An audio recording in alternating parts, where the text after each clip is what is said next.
Good afternoon and welcome to the Midday News.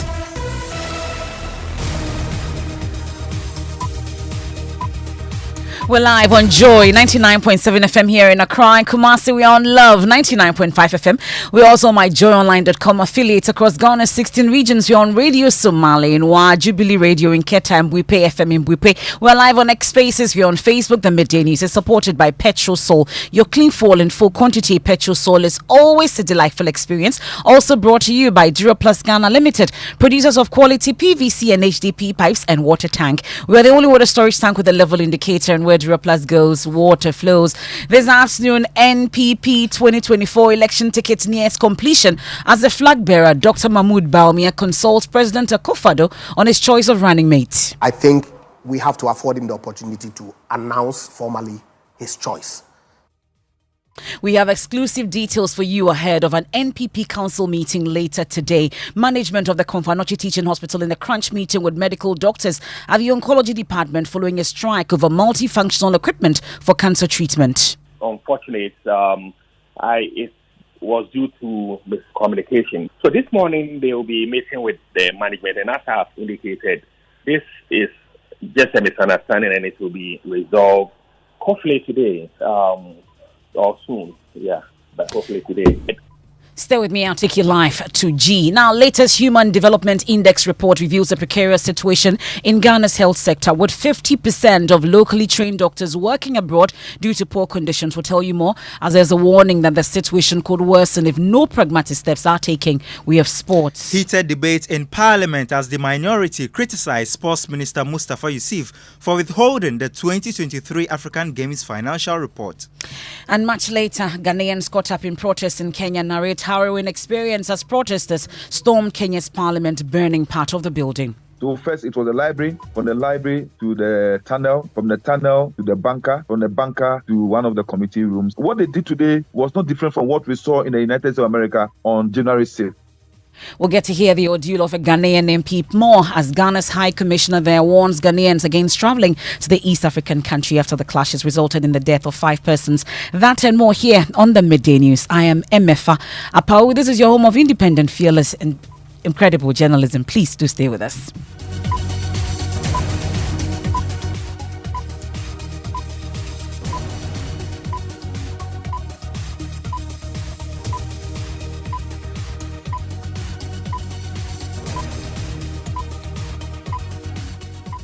Many thanks for your company. Let's dig in now.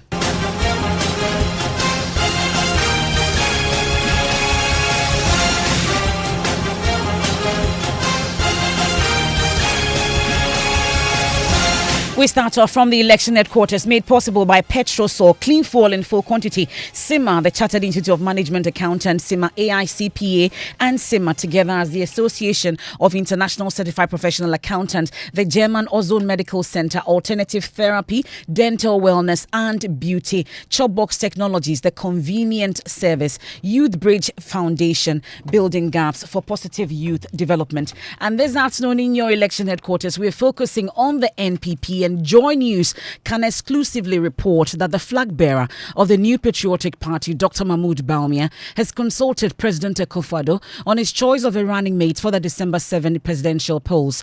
Now, who is this person and what is next? My colleague on the political desk and also presidential affairs correspondent Elton Brobe joins me in studio with more on what we are learning exclusively on this development. Elton, what do we know? So, Emefa, we understand that this meeting took place last night at the Jubilee House. The Vice President, Dr. Mahmoud Bawumia, who is also the flag bearer of the MPP, met President Akufo-Addo, where he presented his choice of a running mate to the president. Now, we are told that President Akufo-Addo had some advice and some concerns, but eventually came to accept the choice of Dr. Bawumia going forward. Which name did he present to him? Well, the choice, according to our source, is 56-year-old medical doctor who graduated from the Kwame Nkrumah University of Science and Technology in 1994, majoring in human biology and medicine.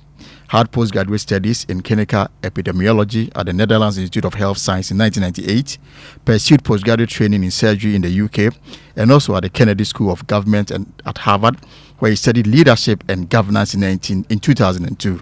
I guess we're getting the clue. I should go on. Please give me more. He was first elected to Parliament in 2008, won re-election in 2012, 2016, and 2020. He served on the Health, Appointments, and the Defense and Interior Committees of Parliament. In 2017, President Akufo appointed him Education Minister and now serves as the Energy Minister. The name is Dr. Matthew Opoku Prempeh, also known as NAPO.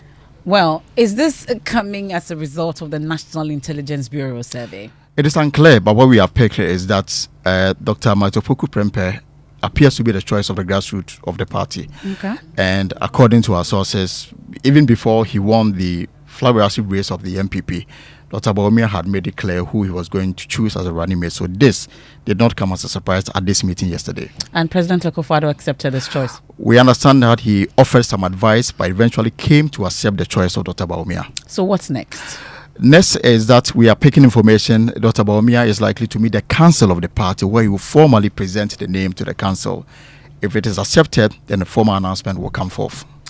Well, Elton Brobe there, a member of our political desk and presidential affairs correspondent, giving us updates on who is the running mate to Dr. Mahmoud Bawumia. Well, that name was presented to President Akufo yesterday and is Dr. Matthew Opoku Prempeh. Well, Minister for Tourism and Creative Arts, Andrew Ejapamesa, wants the public to allow Dr. Bawumia to make his choice without influence. Then you would have people wanting to conclude that maybe it's because of the outcome of the survey that has led him to make the choice that he intends to make. It may not be fair on him. And so that's why I feel that putting this confidential, as is described, document out there in the public domain may not be fair to His Excellency the Vice President, Dr. Bawumia. I think we should leave him. He's been at the role for 8 years. He's been in politics actively for 16 years. He knows the terrain. He knows what he wants and who assists him in executing the mandate that a good people of this country he's seeking from. I think we have to afford him the opportunity to announce formally his choice. I have worked with Dr. Matthew Opoku Prempeh for at least 3.5 years, directly. I've known him for some time during our first term in Parliament. I've publicly gone out to express my desire that if the Vice President selects him, it will be an ideal choice. Well, that's Andrew Ejapamesa on Newsfile last Saturday. Well, let's bring in the deputy head of our political desk, Winston Namwa. He's with me in the studios as well. So you've heard Elton, at least. That name has been presented to President Akufo. Is Dr. Matthew Opoku Prempeh. Good choice for the NPP? Well, Emefa, so we've always indicated that the NPP recognizes the importance of the Ashanti region. And as we've said before, for the NPP to win any election, they need not less than 76% of votes in the Ashanti region. Now, in Napo, they have one of the most formidable politicians in the Ashanti region who could impact positively the party's chances in the region. He comes out as the choice of, the party's rank and file. But as to how this translates into votes come election 2024, the elections will be the decider. What do you think is going to happen in terms of reactions that will be coming in, at least from the opposition as well? Well, from the opposition point of view, they may come in and talk about some of the challenges, particularly within the energy sector. You get people trying to fight that back here and there. He's also been within the education ministry, where the opposition, Nano Opoku has served in. You would want to compare records. They'll put all of these things out. But at the end of the day, if you're a political party, I'm sure the NPP may have done their own analysis and may have settled on Napo, bearing in mind that he is the best bet for them. Let me also state that, personally, I had learned that the flag bearer of the NPP had gone around the country, presented certain names to people. Wherever he went, the name that most people settled on was Dr. Matthew Opoku Prempeh. So as I always indicate, the elections will decide whether the decision was a good one or not. Napo may be the choice of the grassroots, but is that the choice of Dr. Mahmoud Bawumia? From what I have learned, even before election, the primaries in 2023 and before election 2020, when Dr. Bawumia was putting his campaign team in place, what many people may not know is that he put his campaign team even in place before election 2020. There were coordinators in regions before then. They knew that Matthew Opoku Prempeh was the man. Well, and there'll be a lot more talk on this throughout the day and subsequently until the official announcement. I will be following that National Council meeting also later today, and that's the deputy head of our political desk, Winston Namwa. And if you missed it, Elton Brobe gave us all the details from yesterday's meeting at the Jubilee House, where Dr. Mahmoud Baumia has presented the name of Dr. Matthew Poku-Prempeh Napo to the president as his running mate. We'll get more on that also on myjoyonline.com. But let me take you to the Ashanti region now, and following a 2-day walkout from consulting room staged by medical doctors at the Konfanochi Teaching Hospital's Oncology unit, there are talks to get the doctors back to work. Well, this development follows an impasse in the acquisition of a crucial piece of multifunctional equipment, the Water Phantom, used to calibrate linear accelerators responsible for administering targeted radiation therapy. Well, management and the striking oncology doctors have returned to the negotiation table to find a solution to the situation. Well, we can listen to the Ashanti Regional Chairman of the Ghana Medical Association, Dr. Pakwesi Beidu. Unfortunately, it was due to miscommunication. Yes, yesterday, again, I was in the operating room working, but my colleague, Dr. Michael Leet, who is the chairman of the Confederation Doctors Association, met them. And when I was done, I spoke with a couple of them on phone in the evening around 7-8 p.m. So this morning, they will be meeting with the management, and as I have indicated, this is just a misunderstanding, and it will be resolved hopefully today or soon. Yeah, but hopefully today. Hopefully, because, you see, my colleagues, and at times we've had administrations where you need something, you talk to them, it's like nobody is listening.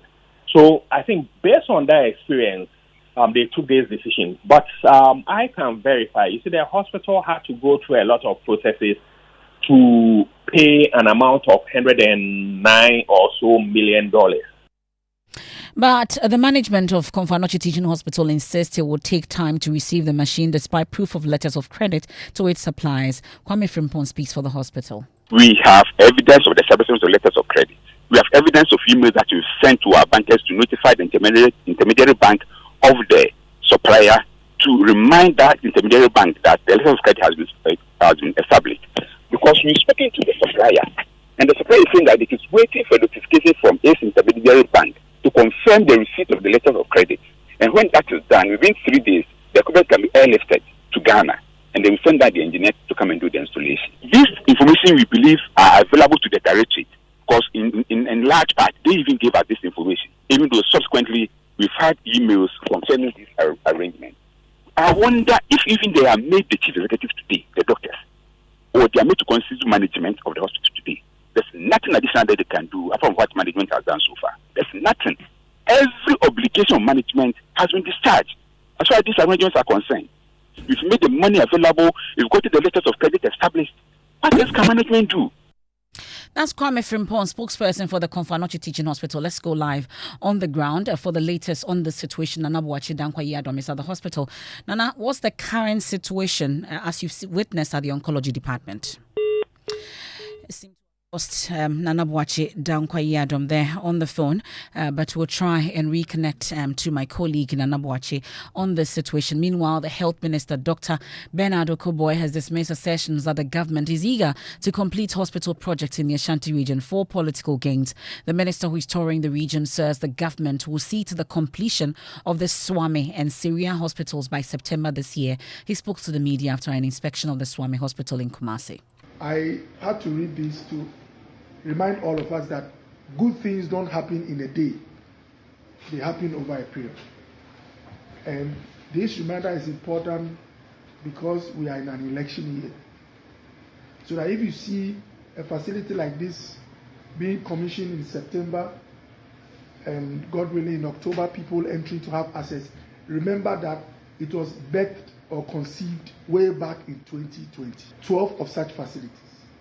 And because I'm in Ashanti region, let me say that Ashanti is privileged to have had close to half of the bed capacity for these 12 projects.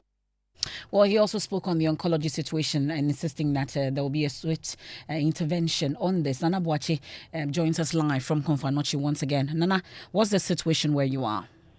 Well, Emefa, as I speak to you, there are some few medical we are the oncology department of the Teaching Hospital attending to cancer patients. Well, referrals today has been accepted. A number of patients who have been referred to the oncology department are receiving treatment. Well, what we are learning is that management is currently in a crunch meeting with some leadership of the oncologists, doctors, medical doctors at the oncology department. And so for now, cancer patients are receiving treatment at the unit. And you've been monitoring that meeting between the oncologists and, of course, Oncology Teaching Hospital authorities. What have you gathered so far? Well, from our engagement with the PRO of the hospital, we are learning that as soon as the meeting ends, the doctors are expected to call off their strike, considering the fact that the hospital management has brought out proof of their letters of credit to the suppliers in order to purchase the water phantom machine, which will be needed to accelerate the linear accelerator. And so, as we monitor the ongoing meeting, we are gathering information that as soon as the meeting comes to an end, the doctors are expected to call off the strike. That's my colleague Nana Boache Dankwa-Yadom with the very latest from the Oncology Teaching Hospital. And the latest Ghana Human Development Report is warning that the country's health system could worsen if immediate steps are not taken to check the mass exodus of doctors and nurses trained in Ghana. The report asserts that so far 24% of nurses trained in Ghana are currently working abroad owing to poor working conditions. The case is even worse for doctors who were trained in Ghana, as 50% of them have also left. The document, authored by the United Nations Development Programme in partnership with the Statistical Service and the National Development Planning Commission, says the health sector is in a precarious state due to this development and would require policy and proactive measures to avert a total shutdown of the sector. Head of our Diplomatic and Foreign Affairs Desk, Blessed Suga, is at the launch of this document. He joins us on the line with the very latest. So, Blessed, does the report provide any further context on why these professional health workers prefer working outside the country? Well, so the document goes way back to the COVID period, where it lays the background that looking at what transpired during that period, many health workers were without adequate personal protective equipment, PPE, and the conditions of service were also not catered for even under these risky times. The reason for which many of the health workers, as we understand, have left the country, the impression is that many of them who were trained in country, specifically doctors, about 50% of them exited due to poor working conditions. That's what the document refers to. Then you have about 24% being attributed to nurses who were equally trained in the country. Now, the belief of those who did the research is that if we do not have any immediate policy intervention, this could worsen the already precarious health system that we have in the country. And beyond the health sector, there are suggestions also that Ghanaians are unable to benefit from the country's economic expansion? That's right, because over the period, the report points out that Ghana's economy continues to grow, our GDP continues to expand, except to say that this economic advancement is not yielding directly into the economic opportunities that citizens can take advantage of. The explanation, though, from official sources, according to this report, is that government believes and the authorities believe that in these sectors where growth was experienced, you don't have a lot of services taking place under those sectors. And possibly that might be the reason for which it's not translating into direct jobs and more money for the population.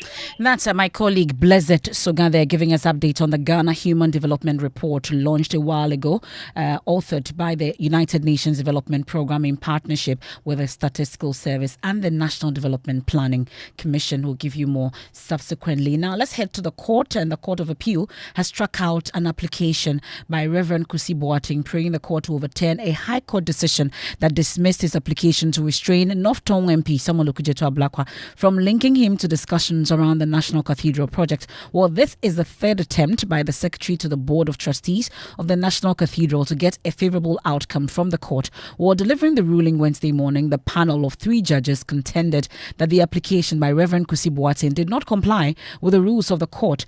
Legal Affairs correspondent Latif Idris joins us in studio with more on this. So prior to the ruling on the substantive matter, the court had to determine an objection by Okudzeto those lawyers. How did that play out, Lateef? Yes, so yesterday at the Court of Appeal, when the panel of 3 judges sat for this particular case, Thaddeus Sori, who is representing Okudzeto Ablaka, raised an objection that the newly constituted panel will not adhere to fair hearing for his client, and that the reconstitution of that panel is unconstitutional. So today, that was the first thing the court had to deal with, and they dismissed that application. So what reasons did the court give for dismissing Reverend Kusi Boateng's contempt application? Well, so the reason they gave for striking out Reverend Kusi Boateng's application is that it is incompetent and did not meet the rules of the Court of Appeal.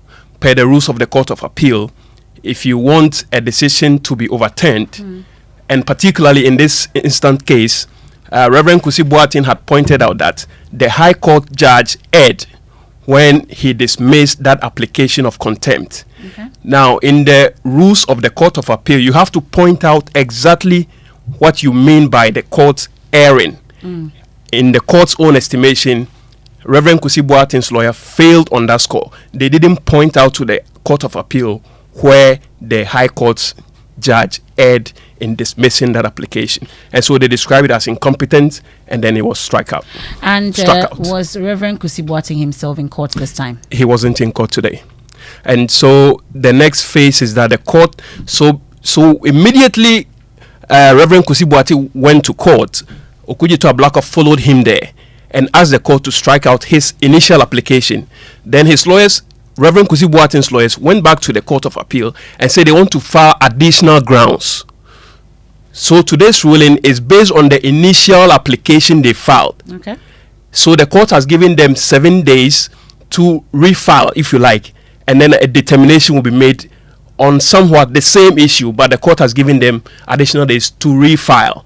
But this particular one, which was filed earlier, is the one that the court has struck out this morning. And you've been interacting with Samuel Okudzeto Ablaka. We can listen to him. We are glad that the appeal on the contempt case has been dismissed by the appeals court. It appears that this is the only country where somebody who has engaged in double identity scam will be wasting the time of members of parliament who are carrying out their constitutional mandate of oversight.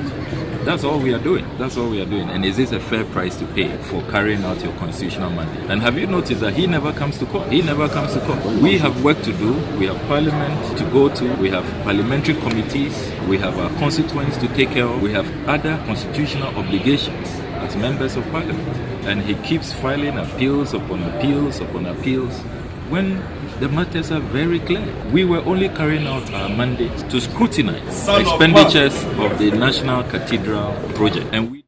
And Samuel Okudzeto Ablaka there, taking us on a quick break here on the Midday News, live on Joy 99.7 FM in Accra and Kumasi, on Love 99.5 FM. We're on myjoyonline.com. We're live in all 16 regions. The Midday News is supported by Petrosol, your clean fuel in full quantity. Petrosol is always a delightful experience. Also brought to you by Duraplus Ghana Limited. Where Duraplus goes, water flows.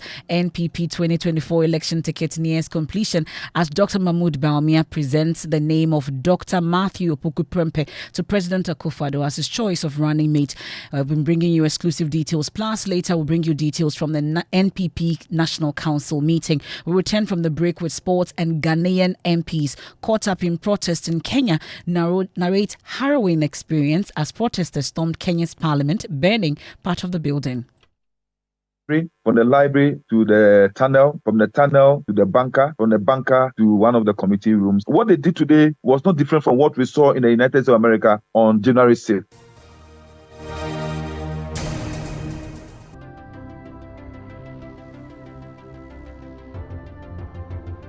When budgets are tight and money difficult to come by, you want to be sure you get the best value for your money.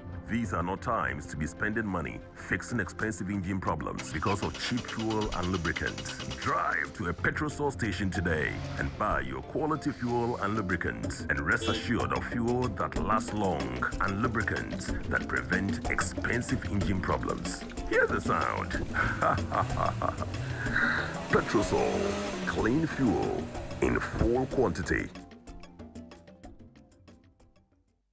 The regular football season is over. But not for us here at Supersport. We've got a big deal coming your way.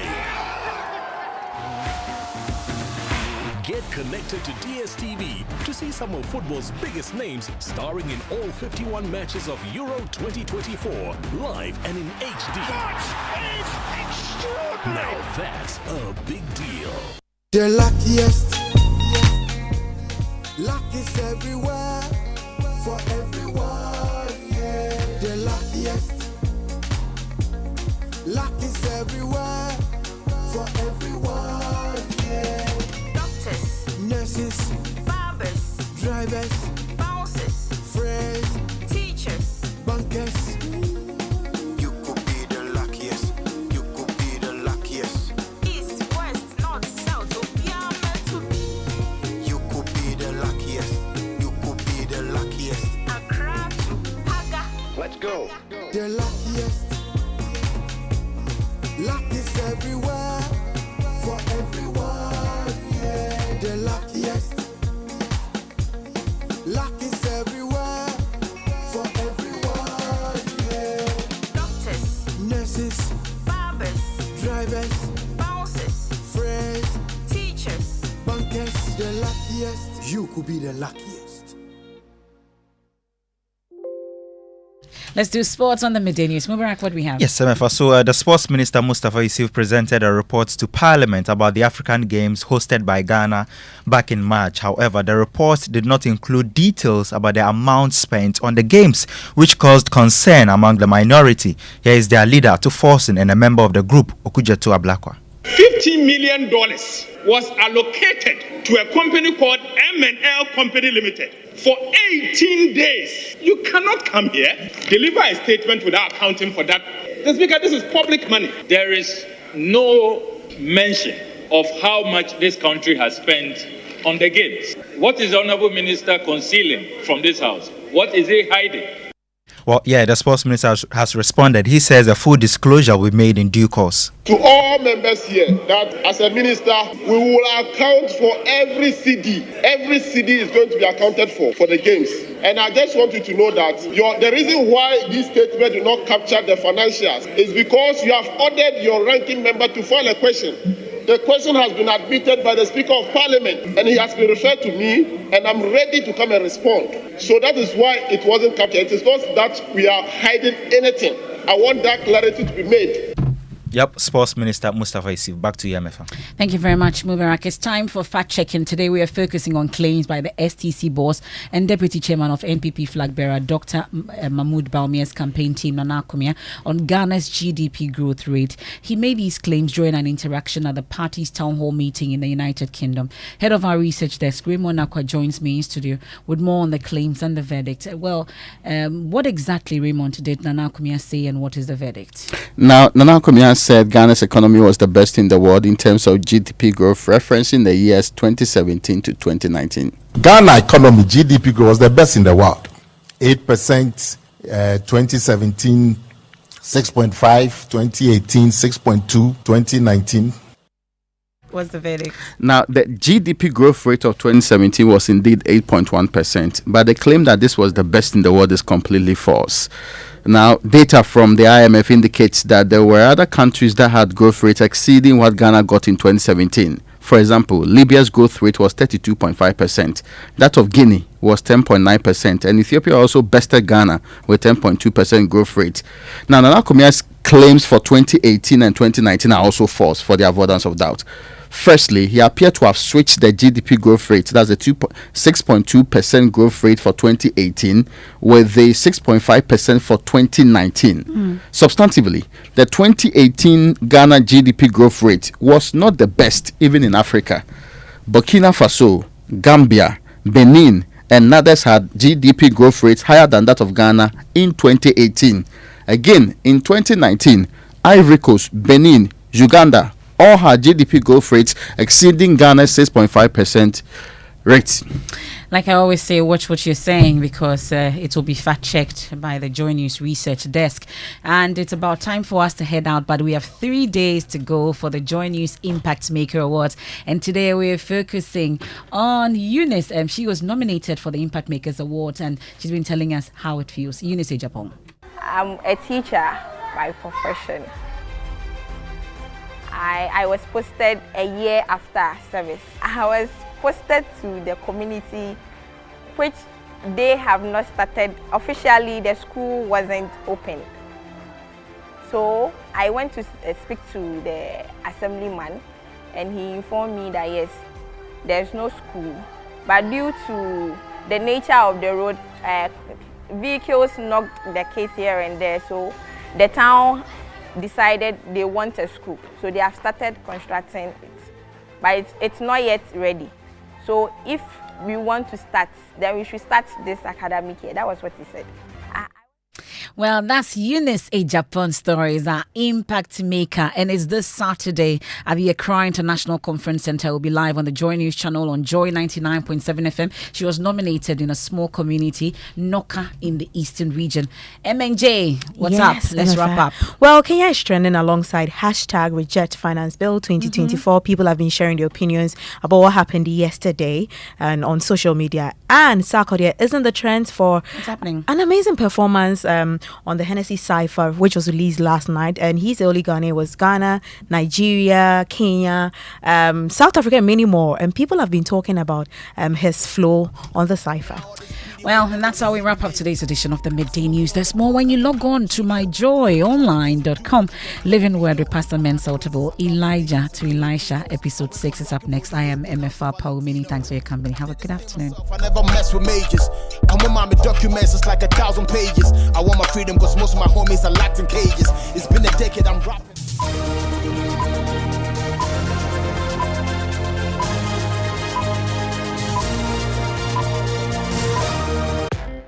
When you want to eat, just Momo it. Tired of the long queues in the supermarket? Pay with Momo. When you really want that beautiful new blouse, just Momo it. When you want to get a